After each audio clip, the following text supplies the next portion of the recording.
అందరికీ నమస్తే అండి.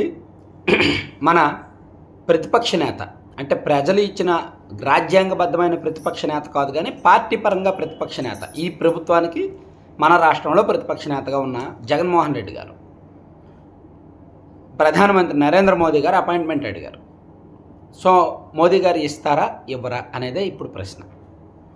మా రాష్ట్రంలో ఈ తెలుగుదేశం పార్టీ అధికారంలోకి వచ్చిన ఈ 45 రోజుల్లో 30కి పైగా హత్యలు జరిగాయి, 300కు పైగా దారుణాలు, అఘాయిత్యాలు, హత్యాయత్నాలు జరిగాయి, 2700 కుటుంబాలు రాష్ట్రాన్ని వదిలి బయటకు వెళ్ళిపోయాయి, చాలా దారుణంగా శాంతి భద్రతలు క్షీణించాయి, అత్యాచారాలు విపరీతంగా పెరిగిపోయాయి.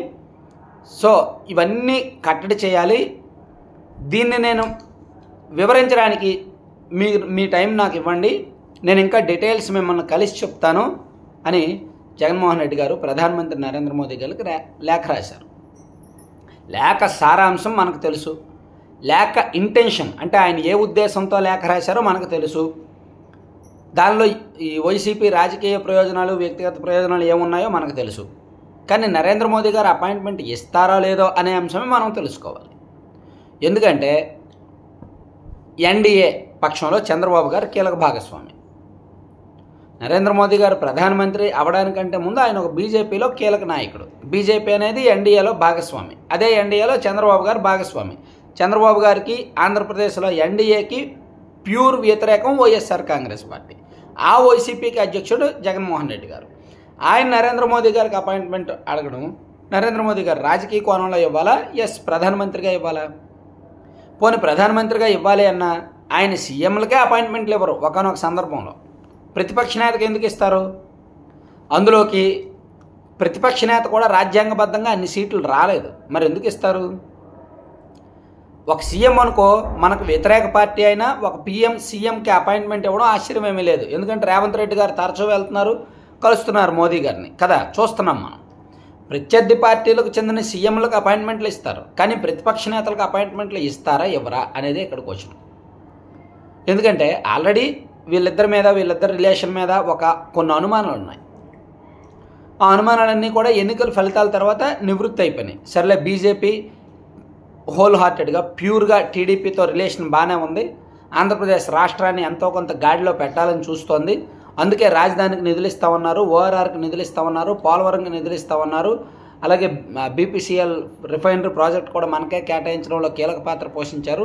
సో పర్వాలేదు, కేంద్రానికి రాష్ట్రానికి సయోధ్య బాగుంది, బీజేపీకి టీడీపీకి సయోధ్య బాగుంది, బీజేపీ టీడీపీ జనసేన కలిపి బాగానే చేస్తుందాం అనుకుంటున్నాం. సో ఈ టైంలో జగన్మోహన్ రెడ్డి గారికి కనుక నరేంద్ర మోదీ గారు అపాయింట్మెంట్ ఇస్తే పొలిటికల్గా కొంత డిస్టర్బెన్స్ క్రియేట్ అవుతుంది. అందుకు మేబీ ఇవ్వకపోవచ్చు. ఇదే నరేంద్ర మోదీ గారు గతంలో చంద్రబాబు గారికి కూడా చాలాసార్లు అపాయింట్మెంట్ ఇవ్వాల. 2019లో చంద్రబాబు గారు ఓడిపోయిన తర్వాత ఆయన ప్రతిపక్ష నేత హోదాలో ఉన్నప్పటికీ, మాజీ సీఎం హోదాలో ఉన్నప్పటికీ, ఎన్డీఏ నుంచి భాగస్వామిగా అనేక సార్లు ఉండి బయటకు వచ్చినప్పటికీ చంద్రబాబు గారికి నరేంద్ర మోదీ గారు అపాయింట్మెంట్ ఇవ్వాల. కొన్ని కీలకమైన కారణాలతో అనేక సార్లు అపాయింట్మెంట్ అడిగారు. దాదాపుగా 7-8 సార్లు అడిగారు, ఇవ్వలేదు. అప్పట్లో కేంద్ర హోంమంత్రి అమిత్ షా గారు చంద్రబాబు గారికి అపాయింట్మెంట్ ఇవ్వలేదు. అలాగే నరేంద్ర మోదీ గారు కూడా చంద్రబాబు గారికి అపాయింట్మెంట్ ఇవ్వాల. దాదాపుగా అంటే ఎన్నికలకు ఒక 1 year ముందు వరకు, అంటే 2023 మే జూన్ వరకు కూడా ఈ కేంద్ర పెద్దలు వీళ్ళిద్దరూ కూడా టీడీపీ పెద్దలకు అందుబాటులో లేరు, అపాయింట్మెంట్ ఇవ్వలేదు. మరి అదే కఠిన వైఖరి, అదే మొండి వైఖరి, అదే రాజకీయ వైఖరి ఇప్పుడు వైసీపీ పట్ల కూడా ఉంటుందా లేదా? అది జగన్మోహన్ రెడ్డి గారి పట్ల అదే వైఖరి ఉంటుందా లేదా? అదే తలబిరుస్తనం, అదే అధికార మదం, అదే రాజకీయం ఉంటుందా లేదా అనేదే ఇక్కడ ఇంపార్టెంట్. నాకు తెలిసి ఉంటుంది, ఎందుకంటే ఇక్కడ వైసీపీతో ఎవరికి పెద్ద పని లేదు. వైసీపీలో ఉన్న రాజ్యసభ సభ్యుల అవసరం మాత్రమే బీజేపీకి, ఎన్డీఏకి ఉంది. ఆ రాజ్యసభ సభ్యులను కూడా అనఫీషియల్గా చేర్చుకోవాలని చూస్తున్నారు కాబట్టి వైసీపీతో పని లేదు, వైసీపీ చచ్చిన పాములే, వాళ్ళతో మనకెందుకు అని కూడా అనుకోవచ్చు అనమాట. సో ప్రస్తుతానికైతే అపాయింట్మెంట్ ఇచ్చే అవకాశం లేదు, అపాయింట్మెంట్ ఖరారు అయ్యే అవకాశం కూడా లేదు. ఒకవేళ ఇస్తే మాత్రం టీడీపీ వాళ్ళు అనుమానించాల్సిన వ్యవహారమే. Thank you.